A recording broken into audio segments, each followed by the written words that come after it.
پاش پێکێنانی کابینەی حکومەت بە سەرۆکاتی محەممەد شیع سوودانی لە ئێسادا پرسی هەمواری یاسای هەڵبژاردن و ئەنجامدانی هەڵبژانی پێشوەختە گەرمە و پێدەچێت لە هەفتەی ئایندەوە دانوستانە سیاسیەکان لەو بارەوە دەست پێ بکاتەوە.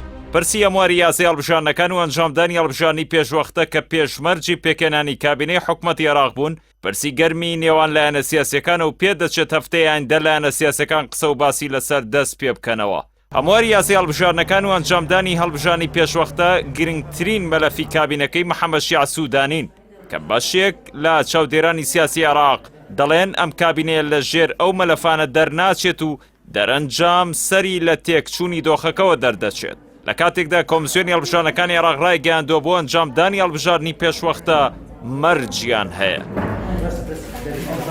عیماد جەمیل ئەندامی کۆمیسیۆنی هەڵبژاردنەکانی عێراق پێنجشەممەی ڕابردوو ڕایگەیاند بۆ ئەنجامدانی هەڵبژاردنی پێشوەختە دەبێت دوو مەرج جێبەجێ بکرێن. ئەویش پرسی داراییە لەگەڵ یاسای هەڵبژاردن کە یەکەمیان پەیوەستە بە پرۆژە یاسای بودجە و دووەمیشیان پێویستی بە هەمواری یاسای هەڵبژاردنە کە ناکۆکی قوڵی لەسرە.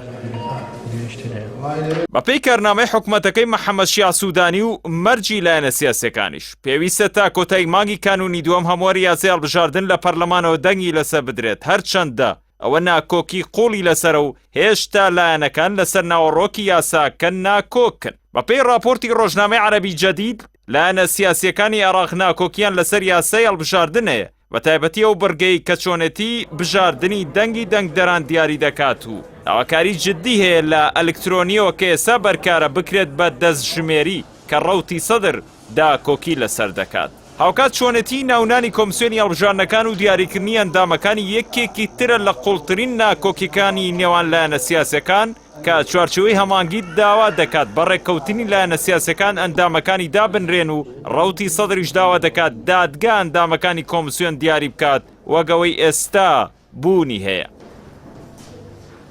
عید هیلالی سەرکردە لە دەوڵەتی یاسا ڕایگەیاندووە پرسی هەمواری یاسای هەڵبژاردنەکان و ئەنجامدانی هەڵبژاردنی پێشوەختە تەنها لەسەر شانی حکومەتەکەی سوودانی نییە، بەڵکو پەرلەمان بەرپرسیارەتیە و پرساڵ دەگرێت کە یاسای هەڵبژاردنەکان لە ماوەی دیاریکراودا یەکلایی بکاتەوە. هیلالی دەژڵێت هەڵبژاردن ناکرێت تاو کاتە یاساکەی بۆ هەموار دەکەنەوە کاوە پرسێکە دادگای فیدراڵی یەکلایی دەکاتەوە. هاوکات یاسای هەڵبژاردنیش هەموار ناکرێتەوە تاوەکو لایەنە سیاسیەکان ڕێککەوتنی لەسەر نەکەن.